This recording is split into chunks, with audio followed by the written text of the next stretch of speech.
ದಿನದಿಂದ ದಿನಕ್ಕೆ ಮ್ಯೂಸಿಕ್ ಮೈಲರಿ ಅವರು ಇಲ್ಲದೆ ಪತ್ನಿ ಪಾಪ ತುಂಬಾನೇ ಕಣ್ಣೀರ್ ಹಾಕೋತಿದ್ದಾರೆ.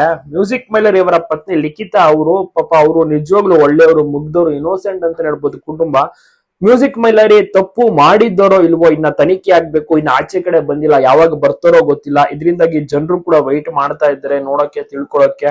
ಅದ್ಭುತವಾದಂತಹ ಸಿಂಗರ್, ಉತ್ತರ ಕನ್ನಡ ಭಾಗದಲ್ಲಿ ತುಂಬಾನೇ ಹೆಸರುವಾಸಿಯಾದಂತವ್ರು, ಎಲ್ರಿಗೂ ಕೂಡ ಇಷ್ಟ. ಇವರ ರಸಮಂಜರಿ ಕಾರ್ಯಕ್ರಮಗಳು, ಸಖತ್ತಾಗಿ ಪರ್ಫಾರ್ಮೆನ್ಸ್ ಎಲ್ಲವನ್ನೂ ಕೂಡ ನೋಡಿ ಜನರು ಇಷ್ಟಪಟ್ಟು ತುಂಬಾನೇ ಸಪೋರ್ಟ್, ಸನ್ಮಾನ ಆಗಿರ್ಬೋದು, ಹೂವಿನ ಹಾರ ಎಲ್ಲವನ್ನೂ ಕೂಡ ಮಾಡ್ತಾ ಇದ್ರು. ಬಟ್ ಒಂದು ಅಪ್ರಾಪ್ತೆ ಬಾಲಕಿ ಕೊಟ್ಟಂತ ಒಂದು ಕೇಸ್ ಆಗುತ್ತೆ. ಅದರಿಂದಾಗಿ ಅವ್ರನ್ನ ಕಸ್ಟಡಿಗೆ ತೆಗೆದುಕೊಳ್ತಾರೆ. ನ್ಯಾಯಾಂಗ ಬಂಧನ ಇನ್ನ 1 ತಿಂಗಳಾಗ್ತಾ ಬಂತು, ಆಚೆ ಕಡೆ ಅಂತೂ ಬಂದಿಲ್ಲ. ಪಾಪ ಪತ್ನಿ ಅಂತೂ ಗಂಡನ ಆಗಮನಕ್ಕಾಗಿ ಎದುರು ಕಾಣ್ತಾ ಇದ್ದಾರೆ. ಮ್ಯೂಸಿಕ್ ಮೈಲರಿ ಅವರ ತಾಯಿ ಕೂಡ ಅಷ್ಟೇ, ಮತ್ತೆ ಮುದ್ದಾದ ಪುಟ್ಟ ಮಗು ಇರೋದು, ಅಪ್ಪ ಬೇಕು ಅಂತ.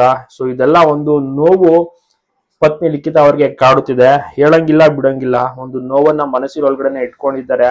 ಆಚೆ ಸ್ವಲ್ಪ ನಗಾಡ್ಬೋದು ಅಷ್ಟೇ, ಬಟ್ ಪ್ರತಿದಿನ ಒಂದು ತಾಯಿ ಕೂಡ ಅಷ್ಟೇನೆ ಮ್ಯೂಸಿಕ್ ಮೈಲರಿ ಆಗಮನಕ್ಕೆ ಯಾವಾಗ ಬರ್ತಾರೆ ಅಂತಾನೆ ಕಾಯ್ತಾ ಇರ್ತಾರೆ. ನಿಜವಾಗ್ಲೂ ಏನಾಗುತ್ತೋ ಗೊತ್ತಿಲ್ಲ, ಬಟ್ ಆದಷ್ಟು ಬೇಗ ಬರಲಿ ಅಂತ ಜನರು ಕೂಡ ಕೇಳ್ಕೊತಾ ಇದ್ದಾರೆ. ತಾನು ತಪ್ಪು ಮಾಡಿಲ್ಲ ಅಂತ ಮ್ಯೂಸಿಕ್ ಮೈಲರಿ ಸಮರ್ಥನೆ ಮಾಡ್ಕೋತಿರೋದು. ಅದೇ ಅಲ್ಲಿ ಪೊಲೀಸರು ತನಿಖೆ ಮಾಡ್ಬೇಕಾಗತ್ತೆ. ತನಿಖೆ ಬಳಿಕವೇ ಗೊತ್ತಾಗೋದು ಯಾವ್ದು ಸತ್ಯ ಯಾವ್ದು ಸುಳ್ಳು ಅಂತ, ನಿಜ ಹೇಳಿದಾರ ಅಥವಾ ಅದು ಕಂಪ್ಲೇಂಟ್ ನಿಜಾನ ಅಂತ. ಏನಾಗ್ಬೋದು ಗೊತ್ತಿಲ್ಲ. ಒಟ್ಟಿನಲ್ಲಿ ಕಣ್ಣೀರ್ ಆಗ್ತಾ ಇದೆ.